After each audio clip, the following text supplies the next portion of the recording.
start recording this. Good morning, Vicky. Good morning. It's great to see you as well. Yeah, Agatha says she's worked with difficult audiences. Yanu says it's the same as well. And I guess today's session, 60 minutes, we're really going to just go through a number of things to say, uh, how do we work with not necessarily difficult audiences. Difficult audiences was just a way to get the prompt started, because when I talk about a difficult audience, just imagine, if you could imagine with me for a second, your most difficult audience. So maybe flashback, playback. And when you think about, let me give you 30 to 60 seconds to do that. And just think about what was the hardest audience that you had to work with, whether it was in a teaching class, whether it was in an office meeting, whether it was on a project team or project board, or whether it was in some other kind of speaking engagement that you had to do, whether it was virtually or whether it was in person. Now, I know it's hard to tell people to go back to something that was very for lack of better words, very, very trying, a very difficult time. But I want you to take a few seconds, about 60 seconds, just to think through. And I want you to just recollect. I want everybody to do this. Please make sure you do it, because I'm going to ask you real quick to share. And I think I already see somebody beginning to share, but everybody take a minute, take a second to share, to think. And what I want you to do is, what made that experience challenging, right? So just think about what made that experience challenging, what made it difficult, right? What strategies, if any, did you use in trying to work with that audience? And how did it turn out eventually? uh, so just think about a very difficult experience that you had working with an audience. And then think about what made it that difficult or challenging, and how did it turn out eventually? What strategies did you use? Uh, so I give 10 seconds.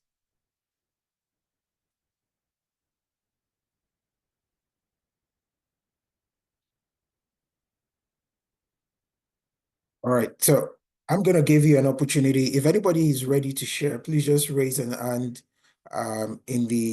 just raise your hand either in the emoji or just put in the chat, or just share your experience in the chat box. If you'd like to unmute and share it, that would be great. Okay, I've had Timmy talk about. So let me see if there's one or two more people. And while I'm at it, I'm not. Let me be very clear with you. We're not making fun of any body in their difficulties to be able to work with or engage audiences, right? We basically want to learn from this, because I had a real life example of somebody who was a boss to myself. At some point, it was a manager for myself, and we're working on the team together, and we would have to present before the whole organization, usually. And my boss at the time presented, he wanted to present something to the group. And when he got on the stage, essentially, this is like an all team meeting where everybody comes together in the head office, and everybody, you have to present something at what we call a stand-up. And so he goes to present this, and once he sees the faces of the people looking very serious, very daunting, fear just kicks in. And it literally, and I felt really sorry and really bad for him, because he almost froze. He was just there, and he was trying to just get through, right? And good point, Vicky. We're going to come to that point. Yeah, and it was trying to just get through that presentation and just move from one slide to the other. And the bad part was not that the presentation didn't go well. The bad part was that he wasn't willing to step up to that stage any longer to present, and sometimes when people work with groups and audiences and they find challenges working with that group. Now, to Vicky's point, when we think about difficult in terms of audiences, we use the term very broadly. But many times when we use that word difficult, what it implies in essence is that you had difficulty working with the audience. So let me be clear, when I say you've worked with a difficult audience, or you found difficulty, or you found challenge working with an audience, it means that you, as the facilitator or the leader or the speaker, had difficulty working with that audience.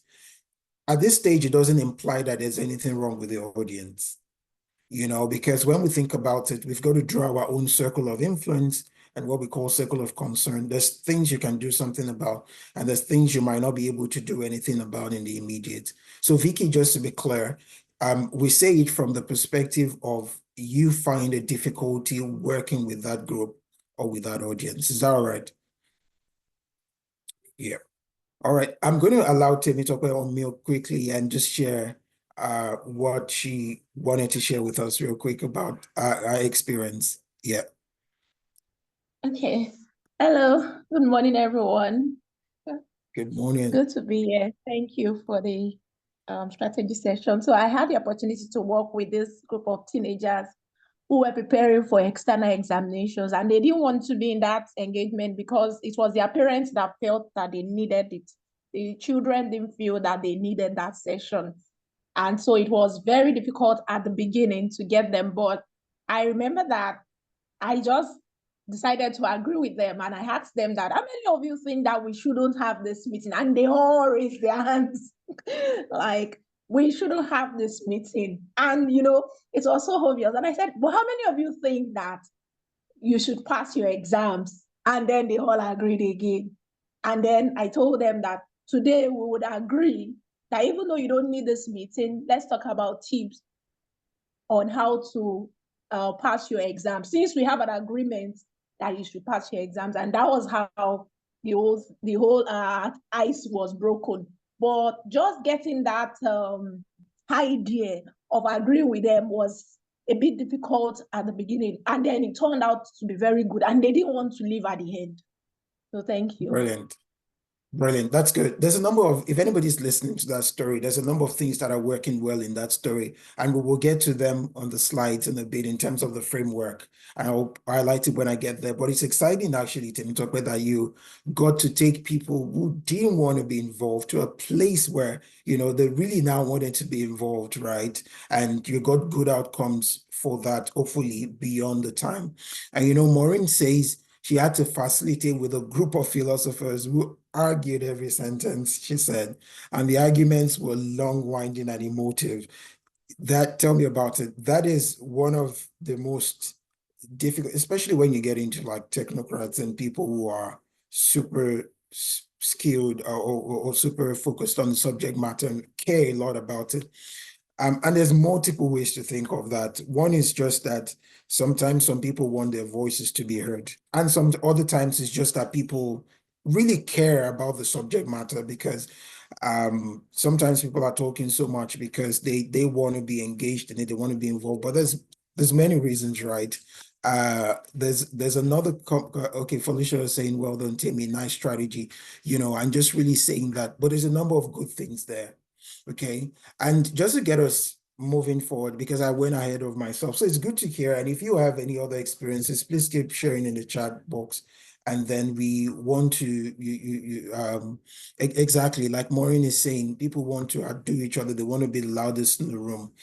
And as a facilitator, your purpose is you're responsible, number one, for everybody in that room, but you're responsible for the outcomes from that room. And so I've seen conversations, and I've done this in the long past, where I was just trying to get people to engage. There are times when you really want people to talk, and when people start talking, you don't want them to stop. So you're just like, okay, I'd rather you guys just keep, engaging with each other. Because when we're talking about facilitation, like we've said in multiple previous sessions, it's not about you being the front and center of the conversation, but it's about you being able to guide and steer the conversation towards the outcomes. But I think the key word is here is that you're able to steer towards the outcomes. So it's really like, sometimes you might say, what, people are talking and they're engaged and this is super excited. And sometimes as people who facilitate or do training, well, like the group was very engaged, and they're like, why was the group very engaged? It's like, Everybody was talking, everybody had the viewpoint, everybody wanted to share something, everybody had a question. Wow, it was fantastic. Now, and that's to Maureen's point, right? To say that people argue things, people want to talk things, and all of that energy is good. But then if it collapses, if it eclipses the outcomes, then you find out that, it's counterintuitive or counterproductive. Felicia has a very good point in the chat box, and this is what you call quotes on marble. Put it in on marble, right? There's a difference between having something to say and having to say something. What's the difference? Put it in the chat box. What's the difference? And I think it's really, I think if I think about it, if I go back to this point of, how many of you have ever used this in your session before, and you say everybody's got to say something? How many of you have ever used that? Because you want people to talk, you want people to be involved, and you say, you know what, everybody has got to say something. Everybody has got to say something, maybe around the table, around the classroom, around the group. How many of you have ever used that before? Nobody, just me, right? I've used that. And I think so it's just me, okay? And I think it's a number of times you're building engagement that way for a number of reasons, because you want people uh to be involved, to be included, right? So there's a balance here where people have got to say something, but people have something to say, you know. Yeah, Vicky, you use prompts. I agree with you. You use prompts. So you give people something to think about, and then you go around. So I totally agree with you. And I think the sense is really like you want everybody to feel like they're part of the conversation. Now, the truth is that depending on the way you do it, it might either make people, like Felicia was saying, either feel like they have to say something, or it might make people realize that, you know what, I've got something to say. Because if we take that with Vicky's point, you use a prompt, people have the opportunity to think about it, and then they come into the conversation and then they can add value. Now think about how we started today's session, which by the way is totally off script in terms of um the way that we started. And in a number of reasons why it was off script was just at the start, we probably had like 4 or 5 people, and I was like, okay, we can pivot the session and start a conversation, instead of going through the normal slides. Now, if you think about the way we started today's session, and I said, everybody share a difficult experience that you had with working with groups of people. We could have said everybody has to share, but we have that prompt where everybody, for the most part, I heard people start sharing stories, even those who didn't share, perhaps thought through something. And even if you did not want to talk, the likelihood that, like Vicky is saying, if you respond to that prompt, just thinking about, okay, I've had a difficult experience, it gives you something to say. So I guess that's some of the things, and just talking at the upper levels of engagement, right? How are we feeling? Are we good? Are we together? Are we together? Put an emoji or put some sort of comment just to show that you're good, you're glad to be here, you're learning something, you're feeling energized. Okay, cool. There's a number of emojis, glad to be here. The move conversation so far, you're getting to reflect on some things. All right, so we started to do the introduction already, and so some of the norms we usually just have in the room: mics off when not speaking, zero spamming, cameras on if you can. I love cameras on again, because if you talk about engagement, especially virtually, uh, you want to see people, you want to engage people physically, you want to engage them, mentally as well. You want to have heart-to-heart conversation. And a part of that is people showing up, and there's verbal and non-verbal cues that you pick up from people that you can't pick up from if I look at Agatha's DP right now, I'm thinking Agatha's seated somewhere. She has headphones on. She's wearing black. She's got black headphones. She's wearing glasses. That might totally not be what is happening right now. For all intents and purposes, Agatha could have earbuds, and maybe she's frying eggs. I'm just kidding. She's not frying eggs. Or but especially when we get to virtual engagement, you want to make sure that people are also we want to make sure that people are also able to be present, you know. And part of that is to say, if you can turn on your cameras, we'll be glad to turn so that we're engaging in the here and now with yourselves. So I'm going to leave that open since we didn't mandate it at the start, but I'm going to say, if you can get on your cameras, please make sure that you do. It's all right. And we also, myself, if we haven't had the opportunity to meet, my name is Demi, and I've been doing facilitation for several years, speaking, training, but working a lot in L&D globally, I would say, across a number of countries and collaborating quite widely and picking different things in my experience and still continuing to learn, right? And so always super grateful to be able to come and learn and share with, you know, a group of amazing, enthusiastic people like yourself who are creating impactful groups. And so today we started out with some of the group discussions. We're going to go through some of the learning contents. We do breakouts, Q&A, and at the end of the hour, we will do announcements and feedback. Let me let's just start to talk about the engagement in a bit. So let's dial backwards. We started out with an example to say what were experiences of difficulty that you had working with audiences.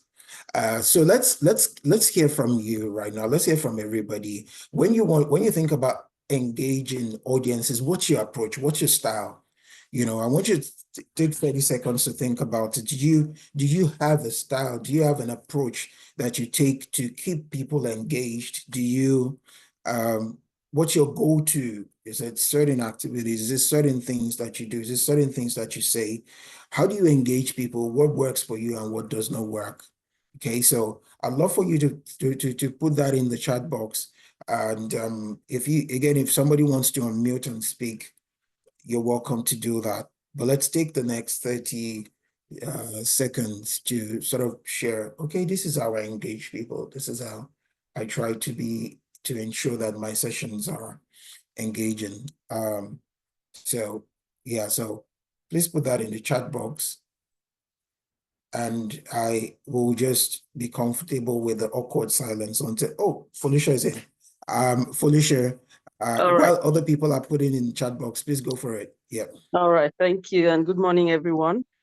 So for me, I would say that in engaging audiences, from the get-go, it's important that we realize that whatever session is really about the audience and not us, the facilitator or the presenter. So what I try to do is to draw them in from the very, very beginning. I understand that everyone seated in a particular room, whether virtual or face-to-face, a lot of times as adults, we have very busy minds. You know, we may be seated there, but thinking of something else. So for me, I would normally start off with either a startling comment, you know, something that is unexpected, and that sort of just makes everyone sit up like, okay, what's she about to do here?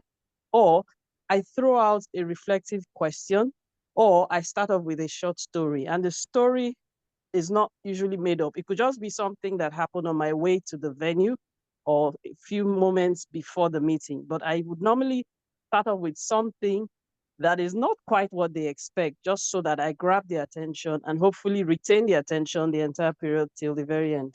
So that's it in a nutshell. It's brilliant. That's brilliant. It's attention, right? It's about attention. Attention. So getting that attention is powerful. Like Felicia, thank you for sharing.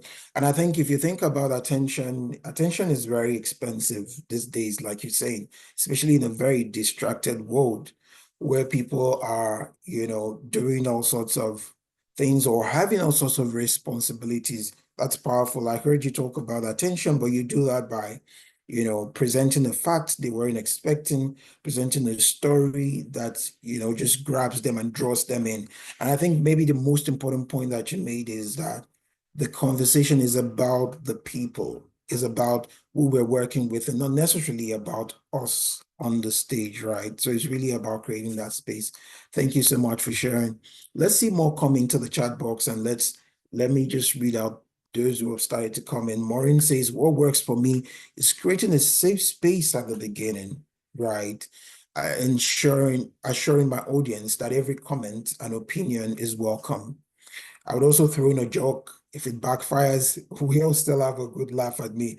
It's a courageous one, because sometimes, Maureen, we can get into, and maybe one of these days we'll talk about humor and how you can incorporate humor. And I think there's many different ways to incorporate humor. You throw in a joke, or you come with a tone that's funny, or you come with, just simple conversation teasers and all that stuff.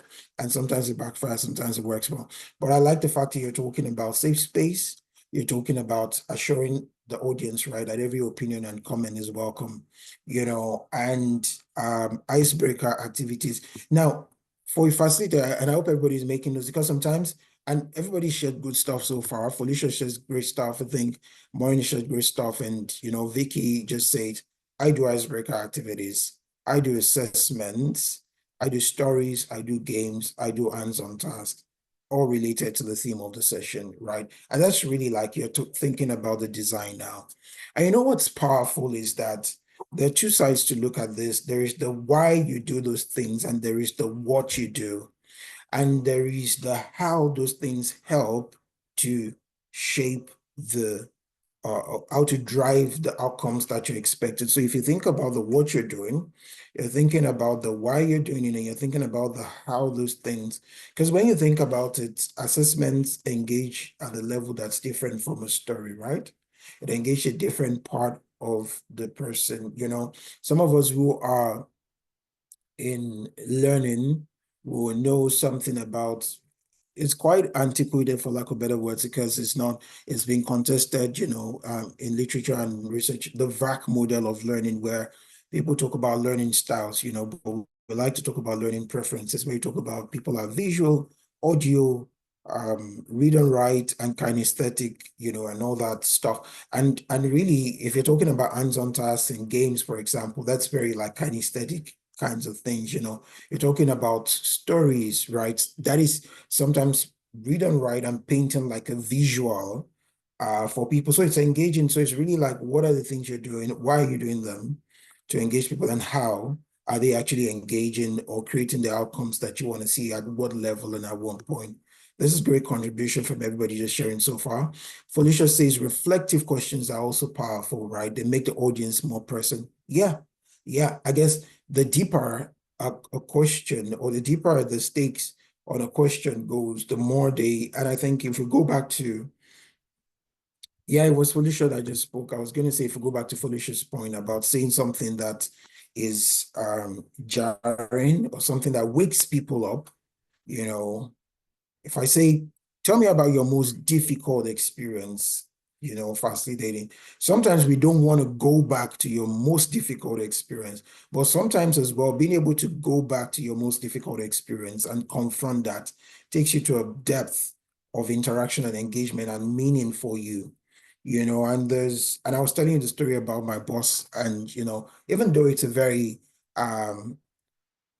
painful story, it nonetheless sort of brings home the point to say that it can affect yourself or people in different ways. As a photographer, I also call Stephen, thanks for sharing this. I use images to arouse interest in the viewers or audiences. Yes, I love this as well. Yes, I love this.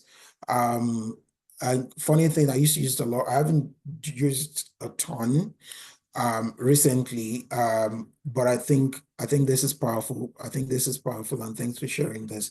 Okay, let's do another quick prompt. So, we're talking about engagement, and one of the things I always like to do, thanks everybody for sharing, is what is the purpose of engagement? What is engagement really? So let's think about it. I know, let's have some sense of shared agreement or shared definition when we say engagement.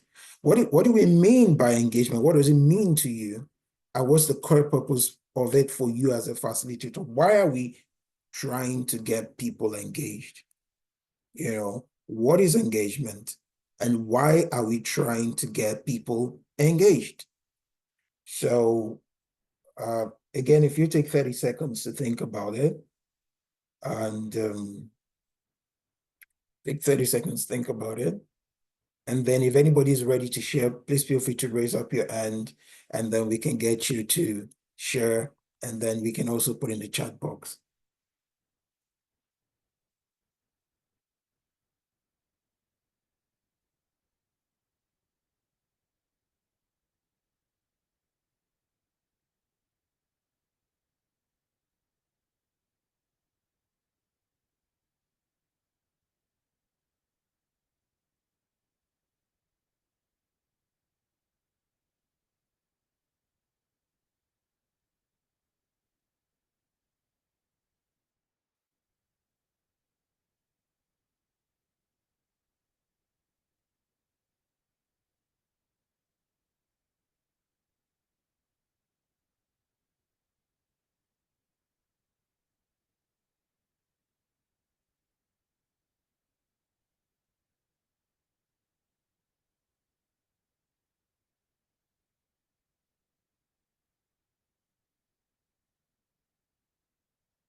All right.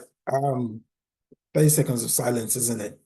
And hopefully you didn't find this is awkward again, because you got to give space for you to, go there. So what is engagement to yourself, and why are we trying to get people engaged?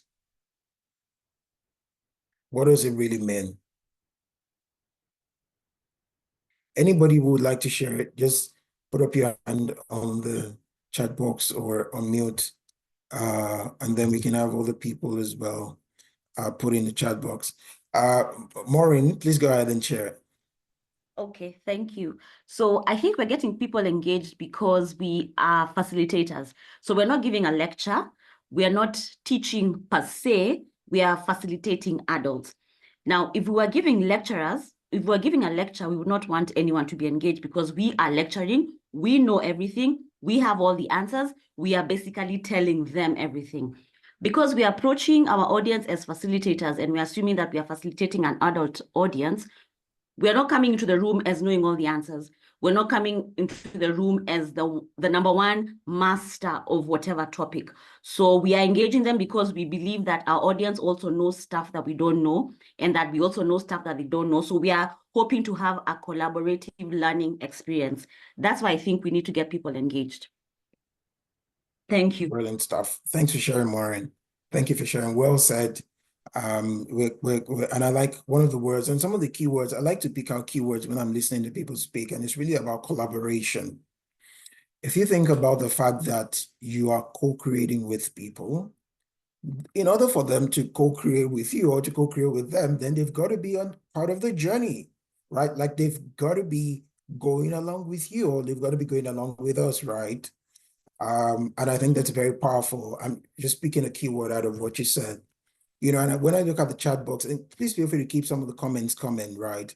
Vicky says engagement means the degree to which participants are actively involved, interested, and motivated to learn. And, when I think about it as well, I want to stretch that further to say, what, not just to learn, right, but to co-create and to collaborate, if I go back to Maureen's point. Because I think about engagement, I do a lot of work in professional learning and development. So I've worked in higher education, but I do a lot of work now with executives in business school, but also do work with professionals and corporate professionals within the workplace. And when I think about engagement, and if you work in corporate L&D or in HR, you probably know we think about people engagement as a core factor of retention, right? Excuse me. We think about it as a core factor of retaining the best talent. And so we look at engagement measures. And there has been, polls that have said, what, the more engaged people are at work, the more they're likely to contribute and the more they're likely to stay. So the longevity and the contribution of your workforce is down to the level of engagement that they've got. And when we think about engagement in those terms, we're thinking about going back to the words you're saying, right, Vicky? Are they involved? Are they interested? Are they motivated? It might not be to learn, but it might be to help grow that organization. It might be to get their voice as a part of it. And so one of the things we're going to pick out of this is that engagement is both a short-term thing and a long-term thing. And the reason I stress that is because even when you talk about learning, I mean, some of you probably heard the concept of learning transfer. And so learning is not happening just because of the moment, and this is a bigger conversation. People are like, did your folks learn? Did you people learn? People learn so much. You've got to hear what people were saying after the session. So great feedback. People were excited. Yeah, people were asking questions, and then we use that as a measure of learning. But if you go to there's a number of learning theory. There's a lot of learning measurement theories that are coming to my head right now. If you go by Kirkpatrick's, for example, you know how you evaluate Kirkpatrick's to say, how do people feel about the session? What did they learn about the session? What do they apply in the learning? And how does it add to the bottom line? If you measure that, engagement has got to go through all those phases. It's got to be about how they felt about the session. It's got to be about what they learned in the session. It's got to be what they, used, for lack of better words, applied in that session. And it's got to be beyond that in terms of what ROI, for example, or what transformation does it bring to the group, to the team, to the department. So just hanging a bit on that. Stephen says engagement in the state of being emotionally, intellectually, physically, and actively yeah, and that's a deeper meaning to it. So I think it's also for us, and I like this. I like the fact that we're sharing from these different perspectives, because if you take what everybody's sharing and you make a map of engagement, you get a more holistic view, because you might be looking at it from your standpoint to say, I just want people here, I want people talking. But like Felicia was saying earlier on, people could actually be there. They could be complying with your instructions, but emotionally, they are not tuned in. Emotionally, they are not there. They could be going through the motions, but it's not really connecting for them. Iana says, when I get participants actively involved in the conversation going on, is engagement, either by getting them to share ideas or to point their views or just listening passively. Again, this is great. This is great. And I think, like we said, it's a part of that engagement where people are beginning to, because we know from learning that when people begin to, when there is experiential, and if you look at the Kolb's experiential learning and reflection cycle, if people are engaging, if they are doing something, the likelihood that you can prompt them, now note this, if you don't prompt them to reflect on what they've done, some of that learning is lost. So they've got to be able to reflect on that learning. They've got to be able to tease out, what just happened to me? What did I just do? And what did I just, bring to the table, and what was I just involved in? And then they can take those lessons, they can put it in the next phase of their learning cycle, right? Dr. Demi Oluwasina says, good to see you. Engagement is necessary for active participation, which helps deepen conversation and retention of content, and, really, and Vicky is saying it, yes, the true essence of engagement is impact. And if I want to get anything to yourselves, impact facilitators, is that when you think about engagement, don't just think about it as what happens in the room. Think about it as the transformation that happens. So how do you set up, how do you engage people for, and this is a mind shift I want you to make to think about. So I'm going into a session, when I'm thinking about engagement, I'm not just thinking about the way the session is going to go, it's going to be fun. I'm thinking about, how does this affect how people do things going away from here? And one of the reasons, asking yourselves to reflect about your experiences is because we want to get you to question those experiences that you've had previously, where sort of like you struggle with engagement, to say, you know what, how do I take this forward? And hearing the stories of people, of other people, is really saying, how do I take this forward, and how does this result in impact? Because you know what, for example, everybody's here and we're talking about engagement, and then we have a conversation around engagement, and that's it, and we're excited and we're engagement. It would have been engagement, there would have been a lot of comments, but then it will be harder to say what happened down the line. Is Demi engaging his audiences better as a result of this session? Is Vicky engaging his audiences better? Is Iano engaging his audiences? Is Stephen engaging his audiences better? And is Agatha engaging his audiences better? So a lot of the things that we're doing is intentional, to say, you know what, step into your shoes as a facilitator and look at your heart of facilitation. Look at where you're coming from, and look at where you're going to, and look at, in this moment as a facilitator, look at how you're transforming into somebody who is a more engaged facilitator, but also a facilitator that drives more engagement and impact.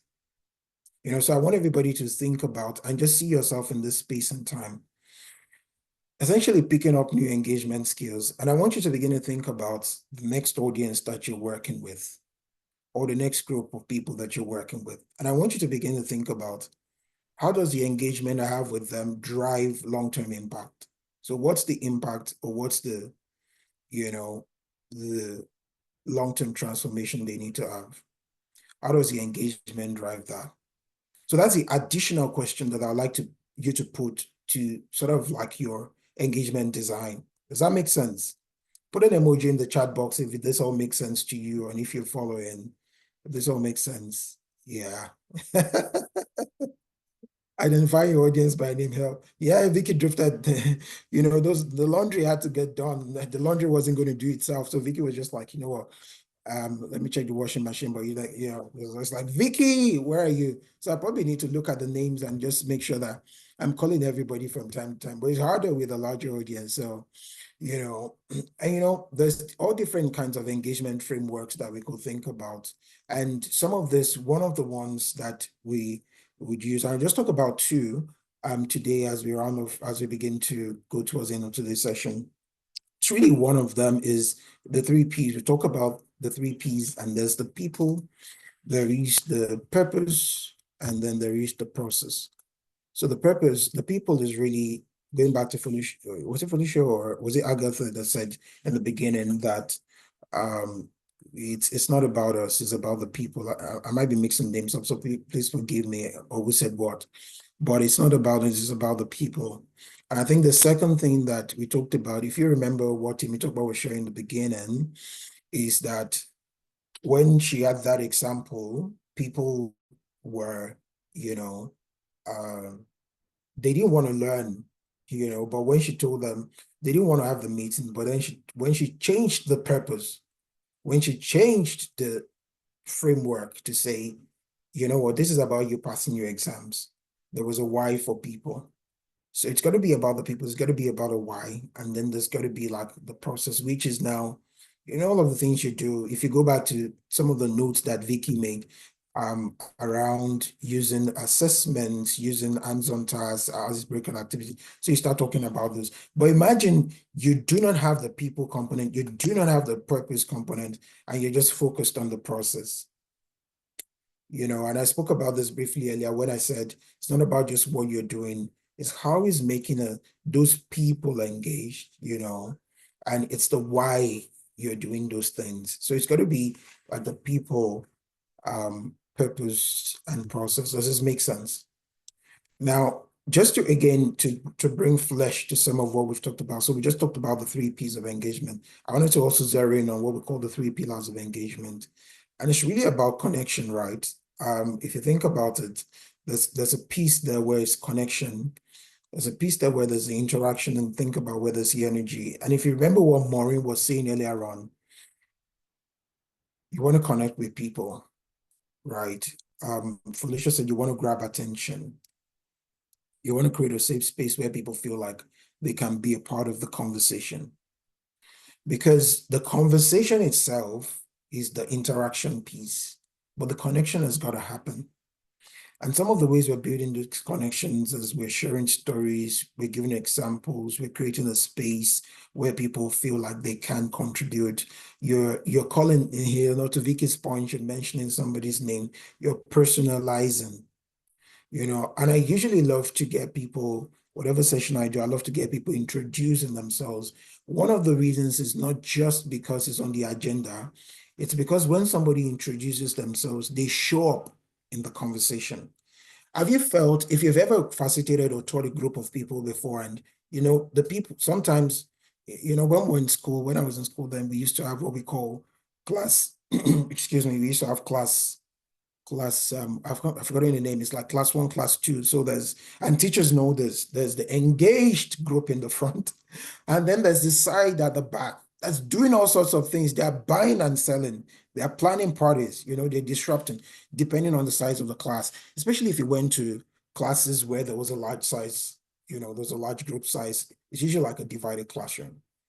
And it's really about being able to make sure that connection happens. So when people show up, like I was saying, when people share their names and what they do, they feel like, okay, you know what, I'm intentionally showing up. Sometimes when people don't share their name, you will find out that they're either, or what they do is either they want to just observe. And when somebody gets into the observation mode, as you can tell, that is less engagement. So the connection has got to happen. And then you can begin to spark interaction. And this is where you're sparking interaction with all the different games and activities and all the stuff that you're doing, right? And you're sparking talking points and all that. And excuse me. And then, of course, we've got to sustain the energy. We've got to sustain the focus. We've got to sustain that. So really, again, just to recap to say, connection is really about establishing the foundation of a safe and inclusive space. And, how do you establish, again, like a couple of questions for you to think through is, how do you establish a sense of being part of this? What barriers do you need to remove for people to feel like they're part of this, you know? And then interaction is really enabling participants to be an integral part of the process. So they're bringing the questions, bringing their thoughts, you know, so you're driving, don't forget connection, interaction, energy, CIE. What kinds of questions drive interaction? What roles do participants have to play versus yourself? So you've got to be very clear on that. And I think Vicky makes a good point of this is activities you've got to do. And then energy is how do we balance enthusiasm and focus so people keep going? You know, how do you get people active? How do you recapture attention if people drift? You know, and how do you balance and sustain that energy? And again, it's how you design your sessions, right, in terms of the mix.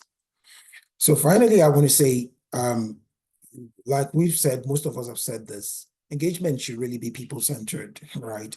You should focus on the whole person. I didn't get to talk about this today, like, because I wanted to, but you can engage someone physically, looking for engage someone. I think Stephen helped us to start getting to it. You can engage them emotionally, you can engage them, you know, mentally, you know, and all that, you know. So you should think about the whole person when you're thinking about it.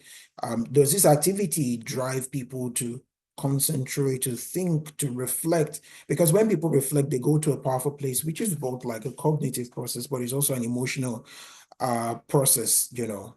And then engagement, like we've said, should drive towards a longer term impact and outcomes. And then you should factor this, of course, when you're designing and when you're delivering. Is that all right? Hey, give me an emoji if all this has made sense so far. I'll put a comment in the chat box. Brilliant. Vicky, I love those stars. Yeah, brilliant. Share the energy as well. So I want to do something for 5 minutes before we log off the call. We'll do a quick 5 minutes crop. You know, we're going to end shortly, but I just wanted people to talk for 5 minutes. So if you were asked to work in a different country, in an entirely different, with a group, right? How would you approach engagement? So maybe they say, hey, we've got a deal for you to come and work with a group in Azerbaijan or a group in Saudi Arabia or a group in Indonesia. Not that you haven't worked with those groups, right? Maybe you've worked with those groups or not, or with, you know, French-speaking group. I'd like you to discuss within your group in the next 5 minutes. How would you approach engagement? How would you begin to plan or make sense of, this is a new group? You know, I have no cultural context for this group. I have little, you know, for lack of better words, little connection with this group. How would you approach it? So I'd like for you to share stories. Is that all right? So I'll bring you back in about 5 minutes to finish up this conversation. All right. So your rooms are open now. Please feel free to go in right away and think about, you've gone to a very different group in another country, in another culture, that you have little context about. What will be your strategy for ensuring they're engaged? Please go ahead and join your rooms and have a quick conversation. All right, please go, join your rooms quickly.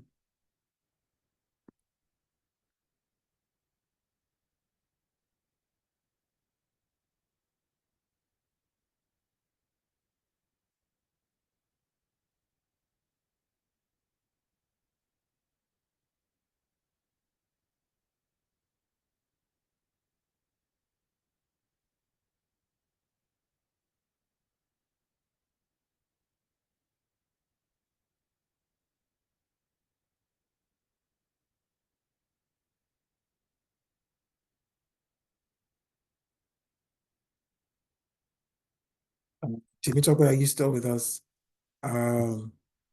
Okay. Ashinafi, are you still here?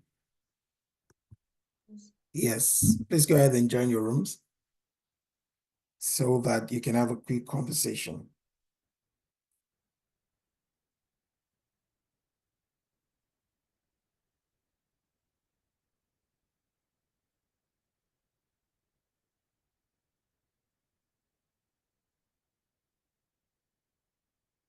Ashinafi, still here?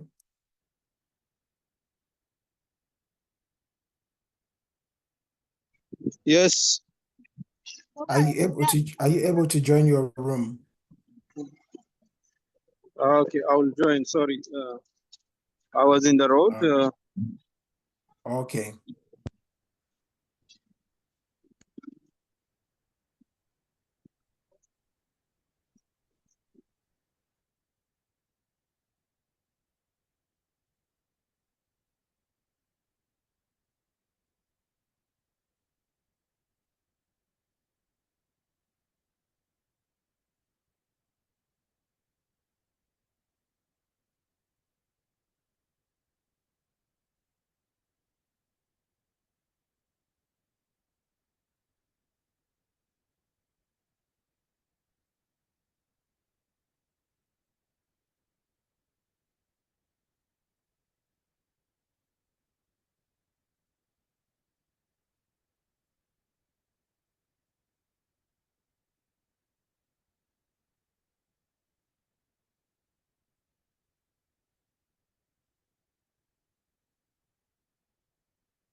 Mm.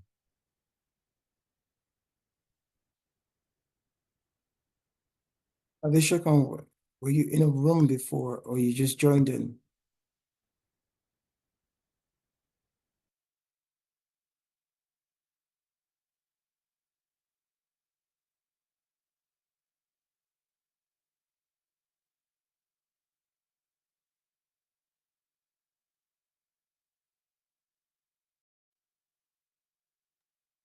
Okay, good morning. Good to see you. And yeah, I guess we started off the conversation before you came in. So we're probably at the tail end of it, but I'm sure you can catch the last parts of it. Can you hear me all right? I'm trying to see if we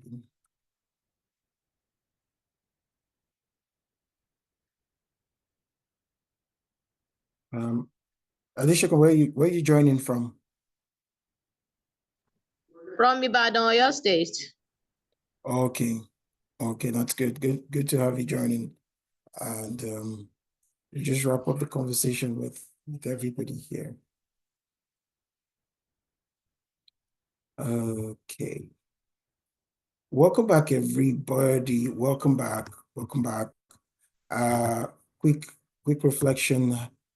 Well, what did you hear in the what did you hear in the conversations? How did that go? That was like a quick early morning, just go into the conversation and come out of it. What did you hear in the conversations? Anybody would like to share?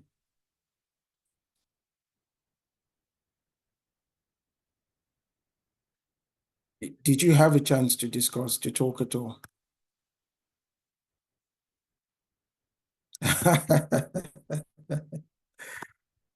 I like how the story is interesting, even though you haven't heard it, Vicky. I'm just like, oh, that was an interesting story you were about to share with us. Yeah. Yeah, no, yeah, it was an interesting story, right?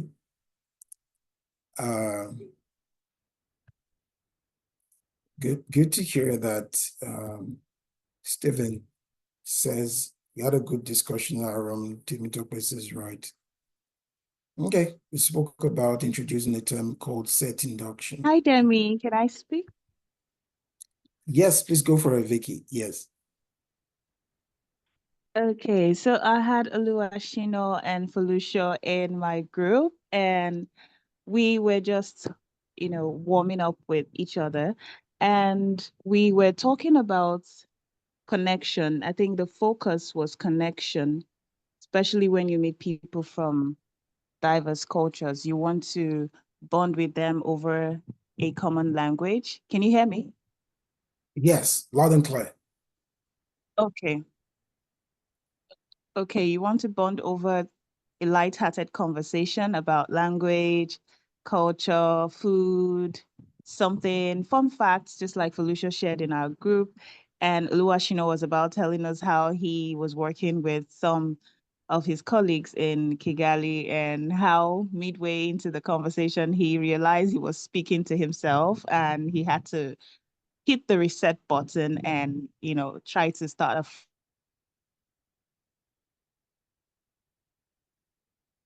Okay. Did we lose you there at some point, Vicky? I think I stopped hearing you. And I stopped hearing you, Vicky.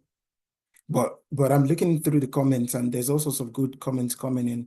Olu says, my partner says they try and arrive a day or two in advance to understand the people, the culture, so that they can engage, right?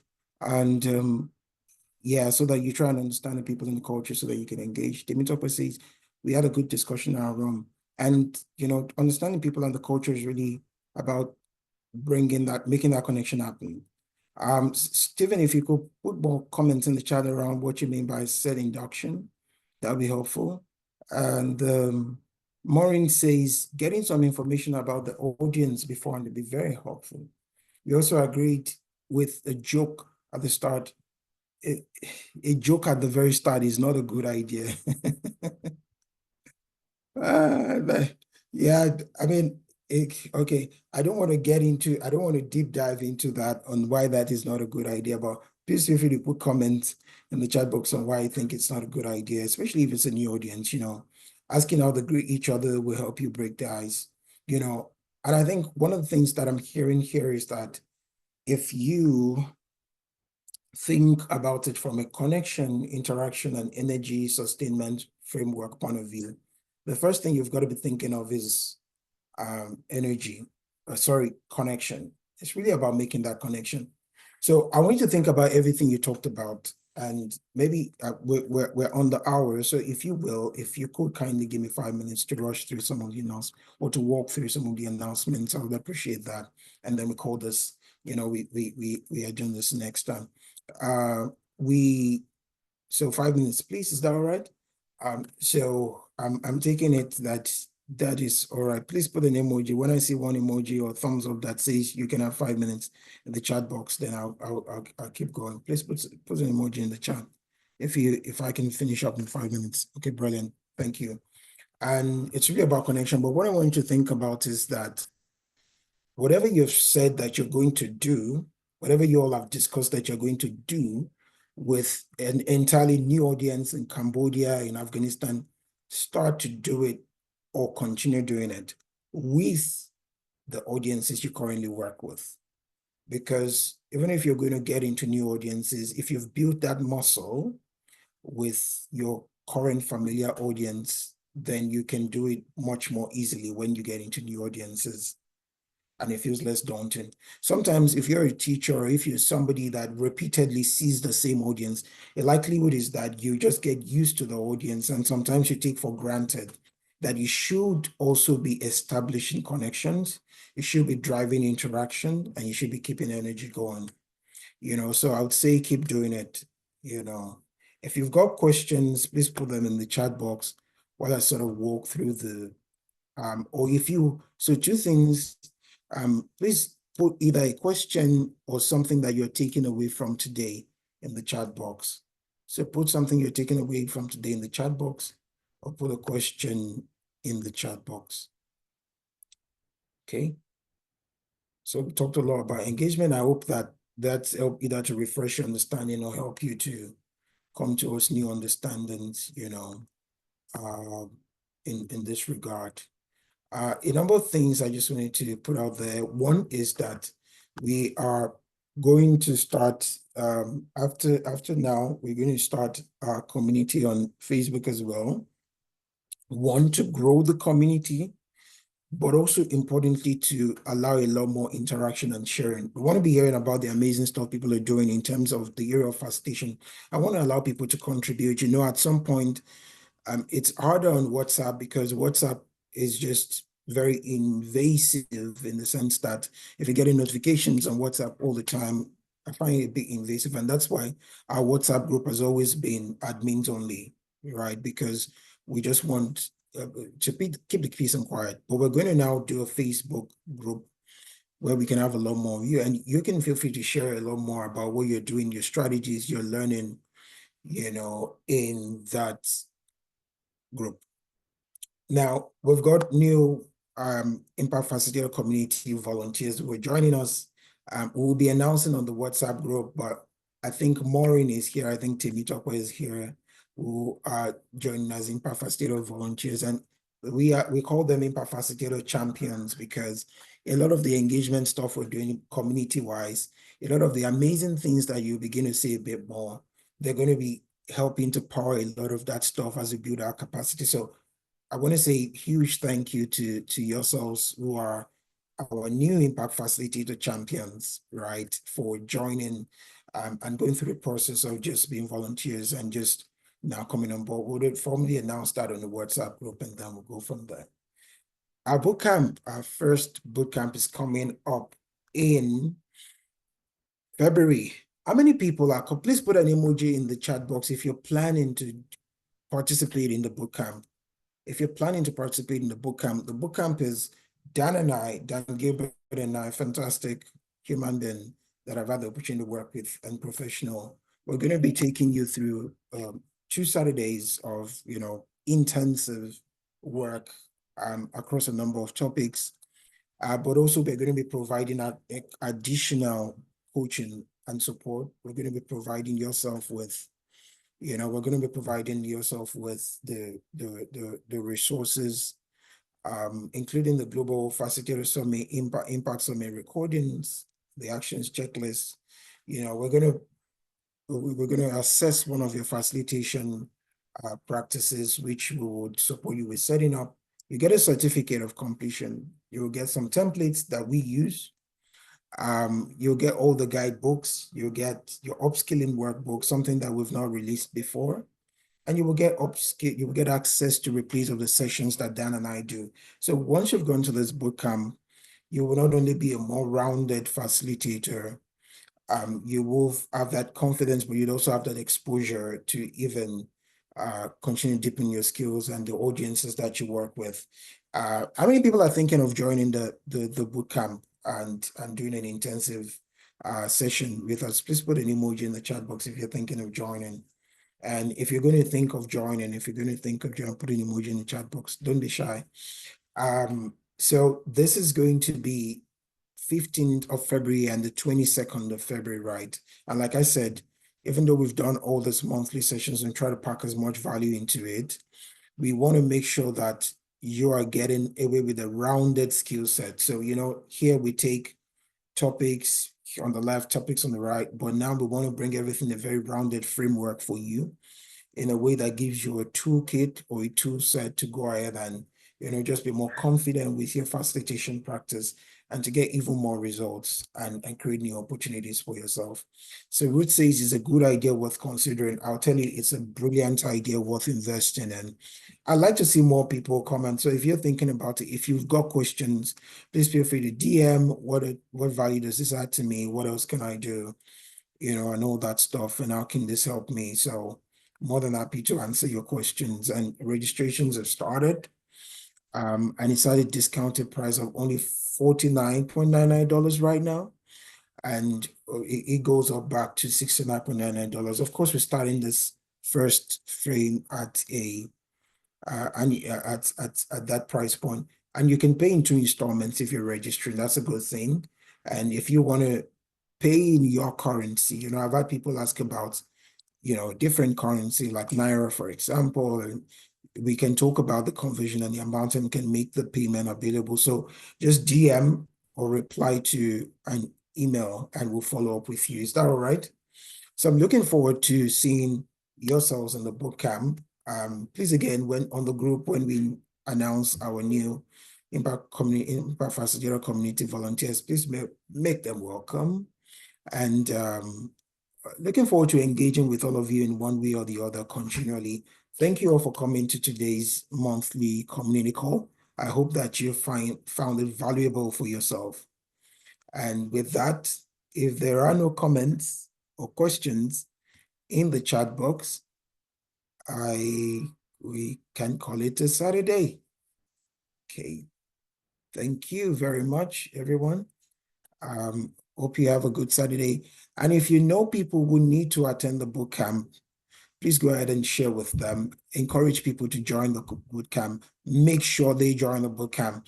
Because some of you are sitting down there, you're like, yeah, all the good stuff we've been we've gotten, a lot of, if you've been part of the community for about a year, you will know that we've been getting a lot of good stuff. So you're like, yeah, I've gotten a lot of stuff. Should I still attend the boot camp? But you know what? If you're thinking like that, one of the best things you can do is you pay it forward. So find somebody or two and make it your responsibility and say, you know what, I think you should join a boot camp and I want you to get value out of this. Does that sound good? Does that sound all right? How many people are game to do that? Find people in your community or your network that you think can join a boot camp and get them to join. Yeah. Or Sam, Timmy Talker, thank you for sharing already. Yes, Abraham, sorry, I'll answer. Thanks for your message. Yes, you can pay in Naira, right? And Abraham, we're going to follow up with you and just DM you and just the conversation. You can pay in Naira. Timmy Talker, thanks for sharing. Stephen, good to be here. Good to see your face as well. I didn't see your face, but good to to see your contributions as well.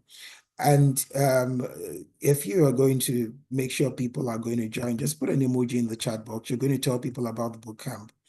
At least what you're going to do is, with all the value I'm getting, I'm going to pay for. Who else is going to do that? That's my last question for you. Who else? Thank you, Tim Topper said she's going to do that. Who else is going to talk to people about joining the boot camp and make sure they join? Don't be shy. Let's keep the brilliant. Vicky's going to do so. Yeah, we're getting some energy in this place. But brilliant. Thanks, Vicky. Thanks, Temitope. Abraham will follow up with you and yourselves. Vicky will probably reach out to you as well if you've got any questions or anything that we can share with you to make that interaction happen. Dr. Kemi is going to join. Yay! Dr. Kemi is going to help spread the word and speak to people. And I think, Dr. Kemi, thank you so much. We're going to reach out. And happy birthday in arrears. Happy amazing milestone birthday in arrears from December. And that was the last time we had yourself on the call. So thank you so much. And the people, please feel free, if you're going to talk to people about it, just reach out to us if you need any conversation starters, anything that we can reference. But everybody who is indicated will reach out to you and just make that connection happen. All right. So have a beautiful rest of your weekend. Have a great Saturday. And again, thank you for joining.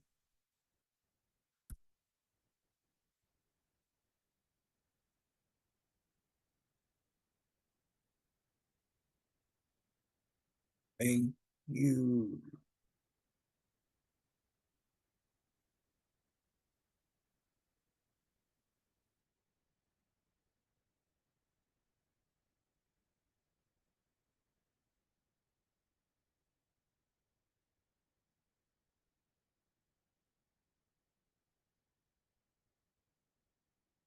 Yeah, I forgot. I forgot to queue up my outro song.